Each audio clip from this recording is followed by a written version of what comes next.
There is a moment when a woman's mask slips. She may be surrounded by friends, pretending to be engaged in a trivial conversation, or even looking at her phone as though nothing matters. But then it happens. A glance, too brief to be declared, yet too intense to be ignored. It is in those seconds that the unconscious speaks the loudest. It is there that the truth appears. The gaze that betrays her is not the one held with theatrical firmness. The true sign lies in the break. She looks, realizes she has looked, and turns away. It is the quick withdrawal that reveals what she wished to hide. For if it were mere indifference, she would not need to cut eye contact so abruptly. It is in the involuntary reflex, the defensive movement, that you find the proof of what she does not yet dare to admit. You have stirred something within her. Many men do not understand this game. They mistake distraction for disinterest, or interpret the glance as mere coincidence. Yet coincidence seldom repeats itself. If, in the same environment, you notice the same pattern, the swift glance, the hurried avoidance, the attention that returns even when it should not, it is not chance. It is unconscious desire, struggling to escape rational control. Neuroscience explains that, in moments of interest, the pupil dilates and the brain's attention shifts from the rational to the instinctive. This process is not voluntary.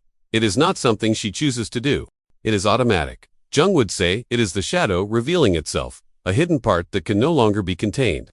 And the attentive man understands that this moment is truer than any spoken word. The common mistake is to try to seize this moment and force it into something explicit. The glance is not an immediate invitation to act, it is a map. It shows that fertile ground exists, but it does not mean the seed is ready to germinate.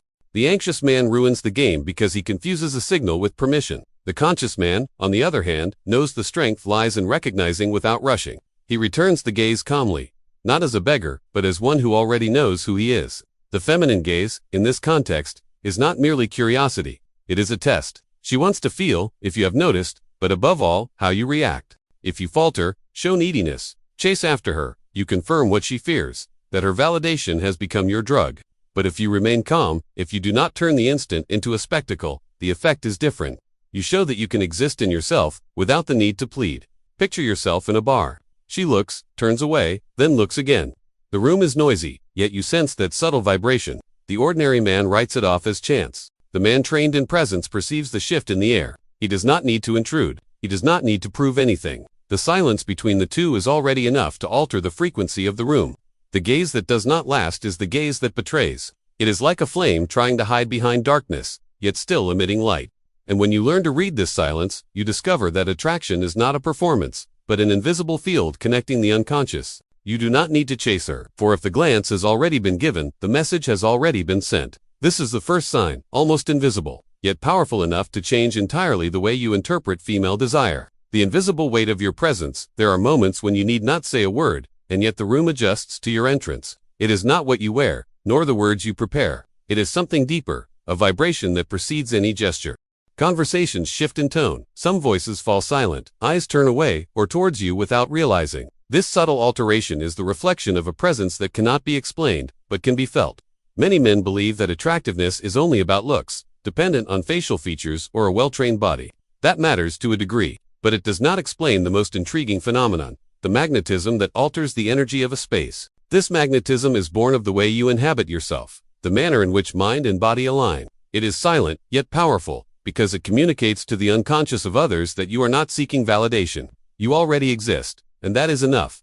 The psychological impact of this is immense. The woman who senses the shift in energy cannot explain why she feels different, but she does. She finds herself more alert, as if something has tilted the axis of the room. The human brain is sensitive to this kind of change, even when it is not conscious of it. Neuroscience calls it emotional resonance. The body picks up subtle signals of posture, breathing, rhythm, muscle tension, and responds automatically. This response creates the sensation that your mere presence can command the atmosphere. That is why some men always seem to be at the center of things, even when they say nothing. It is not because they seek attention, but because attention is inevitably drawn to them. This is the psychological effect of unspoken magnetism. You ask for nothing, but your existence already imposes itself as reference. Other men feel it as rivalry, even when disguised. Women feel it as curiosity and excitement, even when they try to mask it. The mistake is to think that this magnetism depends on being expansive, on filling the room with exaggerated gestures or excessive words. The opposite is true. The quieter your confidence, the stronger your presence becomes. The man who needs to prove himself is predictable. The man who simply is, without effort to convince, is enigmatic. And it is in the enigma that the invisible force is born, disarming defenses and creating attraction. This invisible weight is not built overnight. It arises from constant practice of being whole in the moment, of not scattering your energy across anxiety, need, and self. When you arrive without seeking to be noticed, but carrying the awareness that you need no approval, your field becomes denser, and though invisible, it is felt by everyone around. Here lies the paradox of presence. You do not control it directly, but it is the consequence of how you position yourself in life. If you enter a place carrying insecurity, that insecurity spreads. If you enter carrying clarity and focus, that clarity reorganizes the room. You are a silent transmitter, and everyone around picks up the frequency you carry. This is the second sign. It does not manifest in fleeting glances or discreet gestures, but in the global impact your presence provokes. And once you grasp that this energy is the invisible foundation of attraction, you begin to see that the game is not only in what you say, but in what you emanate without a word. The unconscious test of female disdain. Few signs confuse men as much as a woman's sudden coldness. You believe she has noticed something in you, but in the next instant, she seems to ignore you or even treat you with indifference. This behavior is not random. Very often, it is an unconscious form of testing. Disdain emerges as a mechanism to verify whether you are rooted in your own value or whether you depend on her approval in order to feel whole. This is where many falter. The insecure man interprets her coldness as rejection and, in the eagerness to regain ground, begins to overexert himself. He explains, he justifies, he tries to prove he deserves attention. Yet her reaction is not about him needing to prove anything. It is about the way he handles the dissonance between desire and resistance. The woman tests to see whether you are anchored in yourself or whether you crumble at the slightest threat. Behavioral psychology calls this an evaluative response. When someone creates an artificial barrier to measure another's reaction, Jung would say it is the feminine shadow projecting fear of surrender whilst observing whether the man has the structure to sustain the tension. If you lose yourself in this game, you confirm fragility. But if you remain steady, not with forced arrogance but with genuine calm, the test dissolves. This disdain is not rational. Often the woman herself is not fully aware of what she is doing. She feels attraction, yet that attraction awakens vulnerability. To avoid surrendering too quickly, she dons the mask of indifference. It is an attempt to balance the scales, to regain control. The paradox is that in this very act she reveals even more clearly that you have an effect on her. For no one bothers to be cold toward someone who is truly irrelevant. The lucid man perceives this contrast and does not fall into the trap. He understands that disdain is not the end, but an indirect confirmation of value. What sets him apart is not reacting with anger or with submission, but sustaining presence. When you do not rush to fix the situation, but remain whole, the energy shifts. The test loses meaning, because the woman realizes she cannot manipulate your validation. A simple example, you are talking with her. There are clear signs of interest, but suddenly she folds her arms, steps back, and speaks with coldness. The needy man insists, tries to break the barrier with excessive attention. The conscious man simply does not hand over his energy to the theater. He holds his posture, shifts his focus, lets the silence do the work. This movement disarms the defense because it shows he is not conditioned by her response. This is the power of emotional stability. Not reacting to disdain as though it were a mortal blow, but recognizing it as part of the unconscious game. The man who sustains his own axis transforms the test into opportunity. He need not prove anything, for he already carries within the certainty that he is not in the world to beg for affection. Thus, female disdain ceases to be a threat and becomes just another reflection of attraction itself. And the man who grasps this never again loses himself in anxiety. He observes, breathes, and remains whole. Small gestures of silent validation. Desire is rarely declared in direct words. It hides in gestures that may appear trivial, yet under an attentive eye reveal deeper intentions. The quicker laugh at something you said, even though it was not particularly funny. The light touch on your arm that could have been avoided, but was not. The adjustment of her hair, the moment your eyes meet. All of these are unconscious body language, signals that slip beyond rational control and expose that your presence has already been registered at a more intimate level.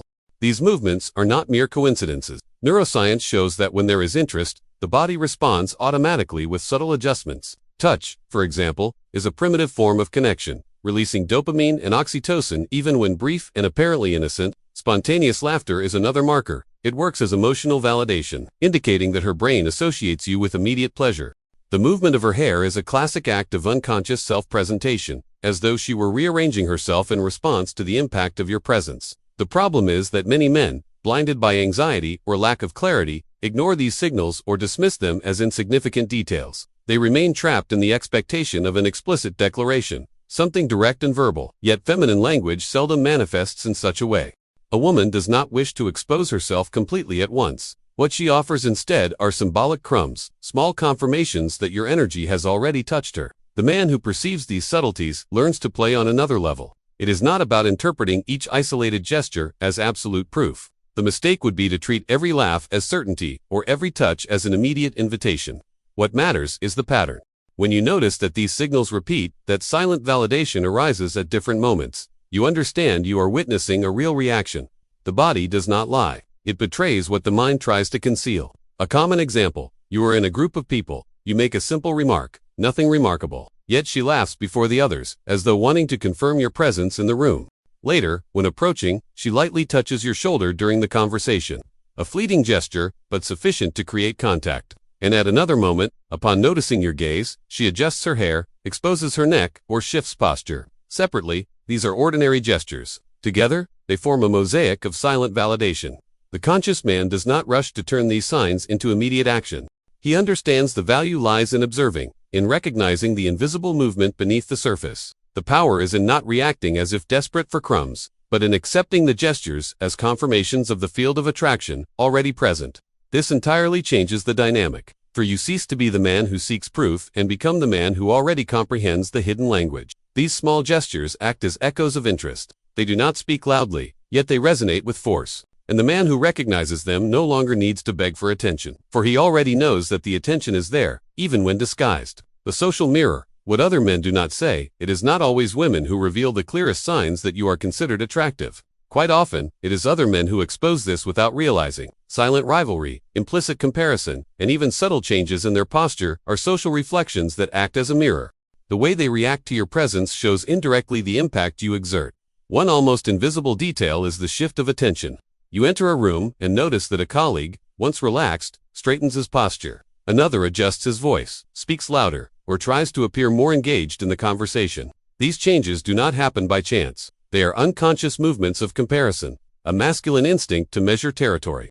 The brain registers you as either a reference or a threat, and this silent tension is expressed through behaviors that cannot be fully controlled. The woman notices this as well. Even if she cannot put it into words, she senses when your presence reorganizes the hierarchy among the men around her. It is as if, for a few seconds, roles are redrawn. This perception functions as a trigger of social proof. When other men demonstrate, even subtly, that you have impact, the woman interprets it as indirect validation. After all, if other men treat you as someone to be observed or rivaled, there must be something about you that stands out. This phenomenon explains why certain people enter a space and instantly change the atmosphere of the group. It is not merely charisma, but a psychological field that forces others to reposition themselves. It is in this repositioning that the most revealing signs emerge. The friend who drops a disparaging joke to test you, the acquaintance who interrupts you more often when you speak, or the one who suddenly becomes more competitive in stories and achievements. All of this exposes, indirectly, that your presence has been recognized as relevant. The man who fails to understand this social mirror tends to fall into one of two errors. Either he competes to prove superiority, or he shrinks before the veiled rivalry. The conscious man, however, sees that he need not join the game. He observes the social mirror without becoming trapped in it. His validation does not depend on comparison. He does not need to prove anything, for he already knows that the reaction of others is merely an indicator of his impact. This stance changes everything. When you do not react to veiled competition but sustain it calmly, the entire room reads it as a sign of strength. Men perceive they cannot unsettle you. Women perceive that you have no need to flaunt yourself, for your very presence already reshapes the dynamics. And this is one of the most powerful signs of attraction, when society itself, in silence, confirms what you represent.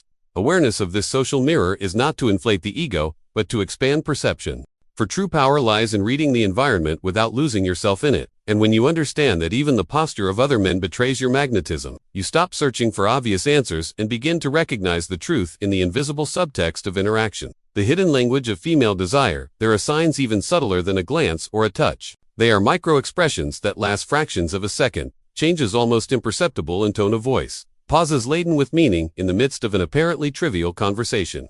This hidden language is neither taught nor planned. It emerges from the unconscious, exposing the impact you have. The most common micro-expression is the restrained smile that appears and vanishes too quickly, as though she tried to conceal what her body had already revealed. Another is the softening of her voice, a slight fall in intensity that conveys intimacy without words. There are also strategic silences, those intervals in which she could easily fill the space, but chooses not to. Instead, she allows the void to remain, as though wanting you to stay there, sustaining the presence. These signals are powerful precisely because they cannot be entirely controlled. The rational mind can prepare sentences, make excuses, and even maintain an appearance of indifference. But the body speaks in another frequency. Neuroscience calls this nonverbal leakage. The unconscious always finds a way to express itself, even when the mind tries to conceal it. It is in this leakage that you find the truth. The mistake is to seek an explicit language, as if desire were always verbalized. A woman rarely exposes herself so directly in the early stages. She prefers to protect herself, to maintain layers of disguise. That is why the hidden language is the most revealing. When her tone softens, when her breathing shifts, when silence carries more weight than words, you have already received the message. The man who does not understand this code gets lost in explanations. He asks for guarantees, searches for obvious signals, demands confirmation. But the attentive man requires no declarations. He reads what lies in the space between words. He perceives that the energetic field between the two has already shifted. Her presence responds to his, and this mirroring is the final evidence of attraction. This field is not limited to isolated gestures. It permeates the entire atmosphere of the interaction. It is as though the air between you had grown denser, as though the exchange had become inevitable. You need not accelerate, you need not apply pressure. Simply sustain the space. For when the hidden language of desire appears, what she is saying, even without words, is, I have already noticed you. This is the last sign, the most invisible, and, at the same time, the clearest. For in the end, female desire is not announced in speeches, but in vibrations that bypass the rationale. And the man who learns to listen to this silent language never again loses himself in doubt. He understands that attraction lies not in what is said, but in what is felt. Attraction has never resided in grand speeches, nor in exaggerated gestures. It has always revealed itself in silent details, in the almost invisible signs that slip beyond rational control, the glance that hides but cannot deny, the presence that alters the energy of a room without effort, the disdain which, rather than rejection, is an unconscious test, the small gestures of validation that speak louder than any explicit declaration, the reflection of other men who in silence confirm your impact, and finally, the hidden language of desire, woven of silences, micro-expressions, and vibrations impossible to disguise. All of these signs form a map. Not a map for you to chase or to beg, but a map for you to see clearly where space already exists, where your energy already touches and makes itself known. The man who learns to interpret these movements ceases to be hostage to doubt. He no longer needs to ask if he is attractive, for the answer is already there in the bodies, the glances, the reactions that surround him.